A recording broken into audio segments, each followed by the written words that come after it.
The sun hung low on the horizon, casting long shadows across the winding country road. Arthur Belmont, a 72-year-old millionaire, sat behind the wheel of his gleaming vintage Bentley, his weathered hands gripping the leather-wrapped steering wheel with practiced ease. The car purred smoothly beneath him, a testament to its impeccable maintenance and his own fastidious nature. As he navigated the quiet stretch of asphalt, Arthur's mind wandered to the vast emptiness that seemed to echo through his life. His children, long estranged, were little more than strangers to him now. The sprawling mansion he called home felt more like a mausoleum than a place of comfort.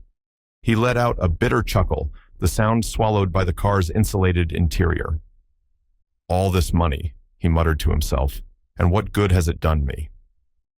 The road stretched out before him, deserted and bathed in the warm glow of the setting sun. Arthur allowed himself a moment of reflection, his piercing blue eyes fixed on the horizon. The rhythmic hum of the engine was his only companion, a fitting soundtrack to the solitude that had become his life's refrain. Suddenly, without warning, the world exploded into chaos. A deafening crash shattered the evening calm as another vehicle slammed into the side of the Bentley. The impact was violent, sending Arthur's prized car lurching to the side. The airbag deployed with a forceful whoosh, momentarily disorienting the elderly man. As the dust settled, Arthur found himself struggling to make sense of what had just happened. His ears rang, and his vision swam. Shards of glass littered the once pristine dashboard, glittering in the fading light. With trembling hands, he fumbled with his seatbelt, his movements clumsy and uncoordinated. Finally free, Arthur stumbled out of the car, his legs unsteady beneath him. Rage began to bubble up inside him, replacing the initial shock. His eyes fell upon the cause of the destruction, a beat-up sedan. Its hood, crumpled and steaming, sat wedged against his beloved Bentley. From the wreckage emerged the other driver, a wiry man in his early 30s. His eyes were wild, darting back and forth as he took in the scene before him. The man's hands shook visibly, whether from fear or adrenaline, Arthur couldn't tell. I'm so sorry," the man stammered, his accent thick and his English broken. "I didn't see—" "Didn't see?" Arthur cut him off, his voice rising with each word. "How could you not see? Are you blind as well as incompetent?" The other driver, Carlos, flinched at Arthur's harsh tone. He glanced nervously at his car, where blankets, canned food, and a battered suitcase were visible through the shattered windows. It was clear he had been living out of his vehicle. "Please, sir," Carlos tried again, his voice trembling. "I work long hours, construction. I was looking for a place to sleep tonight. I'm very tired." Arthur's face contorted with disgust. "So you decided to endanger everyone else on the road? This is why people like you shouldn't be allowed to drive here." Carlos's expression hardened at the thinly veiled prejudice in Arthur's words. "What you mean, people like me?" he asked, his tone defensive.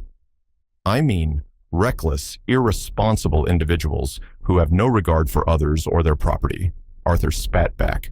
"Look at what you've done to my car. Do you have any idea how much this is going to cost?" Carlos's eyes flashed with anger. "You think I don't know about cost? You think your fancy car matter more than my life, my family?" Arthur scoffed. "Your family? And where are they while you're out here destroying other people's property?" "In Mexico," Carlos replied, his voice tight with emotion. "I work here to send money home, to give them better life." "Well, you're certainly not doing a very good job of it, are you?" Arthur sneered. "I should call the police right now and have them sort this out." At the mention of the police, Carlos's demeanor changed instantly. Fear and desperation replaced the anger in his eyes. "No, please," he begged. "No police. I can't." Arthur's eyes narrowed as realization dawned. "Ah, I see. You're one of those, aren't you? Here illegally, I assume. Well, that settles it. I'm calling the authorities immediately." As Arthur reached for his phone, Carlos's panic reached a fever pitch. "You don't understand," he shouted. "You think your money makes you better? You don't know anything about survival." Before Arthur could react, Carlos lunged forward, shoving the older man with surprising force. Arthur stumbled backward, his eyes wide with shock. He opened his mouth to protest, but Carlos was already upon him, fists flying in a fury of pent-up rage and fear. The first punch caught Arthur squarely in the jaw, sending him reeling. He tried to defend himself, but his aged reflexes were no match for Carlos's desperate strength. Another blow landed, and another. Arthur's world became a blur of pain and confusion as he crumpled to the ground. Blood trickled from Arthur's split lip as he lay on the gravel, gasping for breath. Above him stood Carlos, his chest heaving and his eyes wild. The younger man's face was a mask of conflicting emotions, anger, fear, and a dawning horror at what he had just done. But Carlos didn't stop. The floodgates of his frustration had opened, and he couldn't seem to stem the tide. His fists continued to rain down on Arthur's prone form, each impact punctuated by a guttural cry of anguish. As Carlos's fist connected with Arthur's jaw for what felt like the 100th time, the older man's world spun. Blood trickled from his split lip, and his vision blurred. He'd never felt so helpless, so utterly at the mercy of another person's rage. Just as he began to lose consciousness, the screech of tires pierced the air. A rusted hatchback with duct-taped windows careened to a stop nearby. The door flew open, and out jumped a young black man in a grease-stained hoodie and jeans. "Hey, stop it!" the newcomer shouted, his voice cutting through the night air. Carlos, lost in his fury, paid no heed. He raised his fist again, ready to strike the defenseless Arthur. In a flash, the young man closed the distance between them. He grabbed Carlos by the shoulders, yanking him away from Arthur with surprising strength. "I said stop!" he yelled, positioning himself between Carlos and the fallen man. Carlos, his eyes wild with panic and rage, lashed out at this new threat. But the younger man was ready. He ducked under Carlos's wild swing and countered with a sharp jab to the ribs. The fight was brutal and quick. The young man's movements were fluid, honed by years of standing up to bullies and defending himself on tough streets. Carlos, fueled by desperation, fought dirty, clawing, kicking, even trying to bite. But he was outmatched. A solid right hook sent Carlos stumbling backward, blood spraying from his nose. Another punch doubled him over, driving the air from his lungs. A final uppercut snapped his head back, and Carlos crumpled to the ground. For a moment, he lay there, dazed and wheezing. Then, as if remembering all that was at stake, Carlos scrambled to his feet. With one last, terrified glance at Arthur and his defender, he turned and ran, disappearing into the shadows of the night. The young man watched him go, chest heaving, before turning his attention to Arthur. He knelt beside the older man, gently helping him into a sitting position. "You okay, man?" he asked, genuine concern in his voice. He pulled a relatively clean rag from his pocket and began dabbing at the blood on Arthur's face. Arthur blinked, trying to focus on his savior's face. You saved my life," he managed to croak out. The young man shrugged, a hint of embarrassment crossing his features. "Anyone would have done the same," he said, though they both knew that wasn't true. "I'm Jamar, by the way. Let me call you an ambulance." Arthur shook his head, wincing at the movement. No, police first. Need to report this." Jamar hesitated but nodded, respecting the older man's wishes. As he pulled out his phone to make the call, Arthur's gaze drifted past him, taking in the stark contrast between vehicles. His own Bentley, though dented from the initial crash, still exuded luxury. Jamar's car, on the other hand, looked like it was held together by sheer willpower and prayer. For perhaps the first time in years, Arthur found himself genuinely curious about someone else's life. As Jamar finished the call and pocketed his phone, Arthur spoke up. What brought you here tonight?" he asked, his voice raspy. Jamar settled back on his heels, looking a bit surprised at the question. "Just passing through, really, coming off a 12-hour shift at Manny's garage down on 43rd. He gestured vaguely in the direction he'd come from. "Gotta make ends meet, you know." Arthur nodded slowly, a strange feeling settling in his chest. Here was this young man, working himself to the bone, driving a car that looked ready for the scrap heap, and yet he'd risked everything to help a complete stranger. "I'm just trying to get by," Jamar added with a shrug and a tired smile. Those simple words hit Arthur like a punch to the gut. How long had it been since he'd had to just get by? How many years had passed since he'd given a thought to anyone's struggle but his own? As sirens wailed in the distance, Arthur found himself seeing Jamar, really seeing him, in a way he hadn't looked at another person in decades, and in that moment, something shifted inside the old man's heart. The morning sun filtered through the curtains of Arthur's opulent bedroom, casting a warm glow on his bruised face. He winced as he touched the tender spots, a stark reminder of the previous night's encounter. But it wasn't the pain that occupied his thoughts. It was the image of Jamar, the young man who had come to his rescue without hesitation. Arthur sat up in his king-sized bed, his joints creaking in protest. He reached for his phone on the nightstand, determined to find out more about his unlikely savior. After a few calls to his connections, he had the information he needed.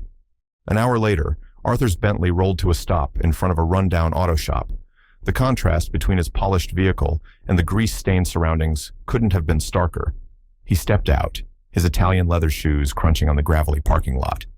Inside the dimly lit garage, the air was thick with the smell of motor oil and the sound of clanking tools. Arthur's eyes took a moment to adjust, scanning the cluttered space until he spotted Jamar, hunched over the engine of an old pickup truck. "Excuse me," Arthur called out, his voice echoing in the cavernous space. Jamar looked up, surprise flashing across his face as he recognized the older man. He wiped his hands on a rag and approached Arthur cautiously. "Mr. Belmont? What are you doing here?"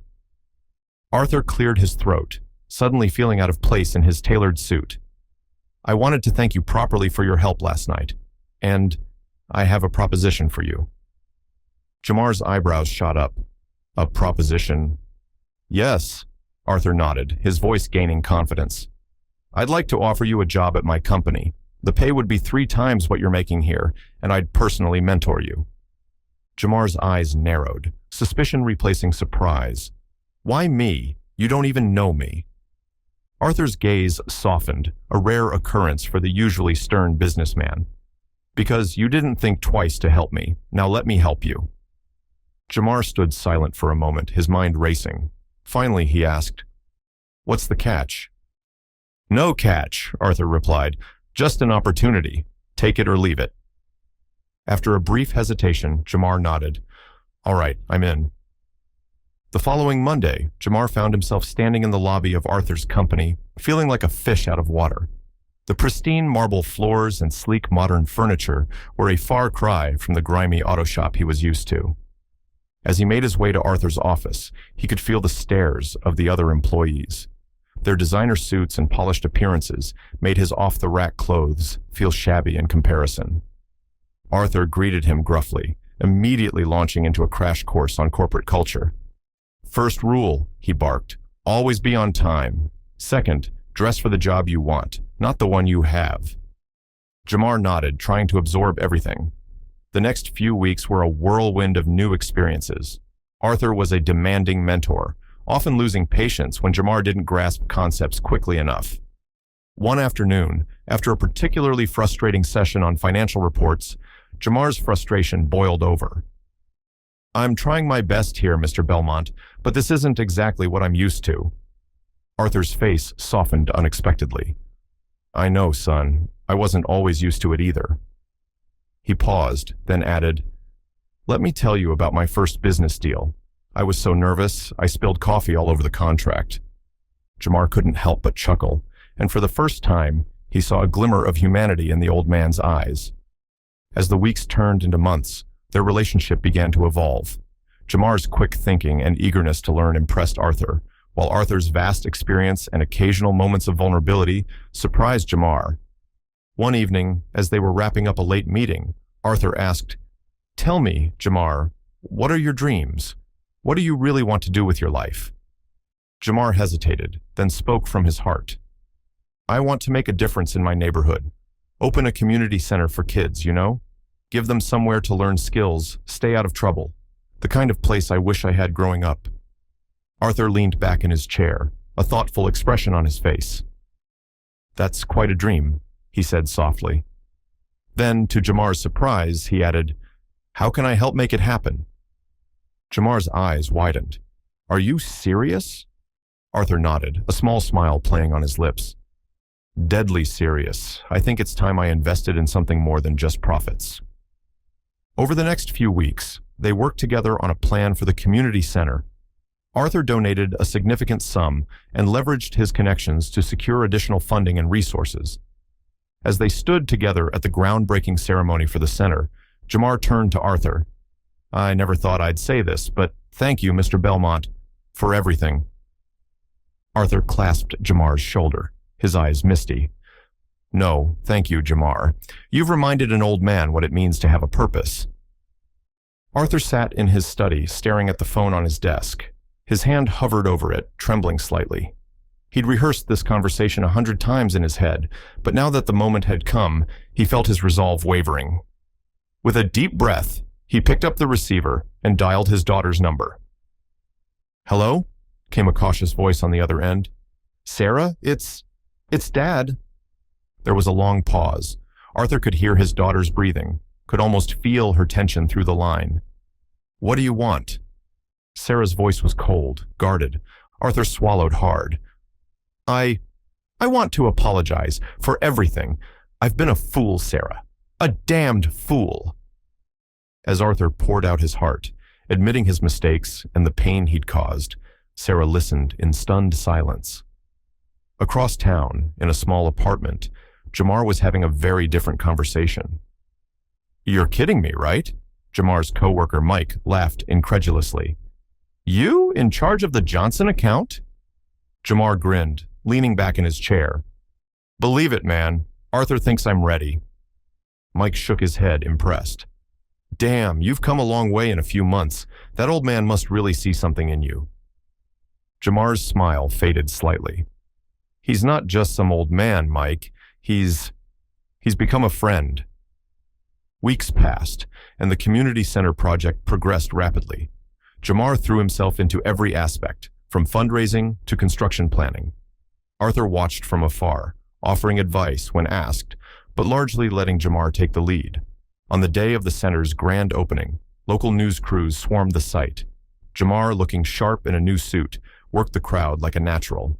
Arthur stood at the back, a small smile on his face. A reporter approached Jamar, microphone extended. Mr. Johnson, this center is an incredible achievement. How does it feel to see your dream become a reality? Jamar beamed. It's amazing, but I can't take all the credit. This wouldn't have been possible without the support of my mentor, Arthur Belmont. The reporter's eyebrows shot up. Arthur Belmont? The reclusive billionaire? Jamar nodded, scanning the crowd. He spotted Arthur trying to slip away unnoticed. Hey, Arthur, come here for a sec. Arthur froze, then reluctantly made his way to Jamar's side.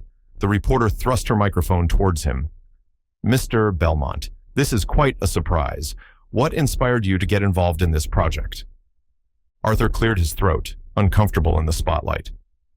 It wasn't my idea. This is all Jamar. I just saw potential in him. The kind of potential I wish I'd recognized in myself when I was his age.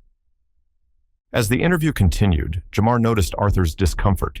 He smoothly steered the conversation back to the center, allowing Arthur to slip away. Later that evening, as the crowds dispersed and the sun began to set, Jamar found Arthur sitting alone on a bench outside the new center. There you are, Jamar said, taking a seat beside him. I thought you'd left. Arthur shook his head. Just needed some air. You did well today, Jamar. Really well.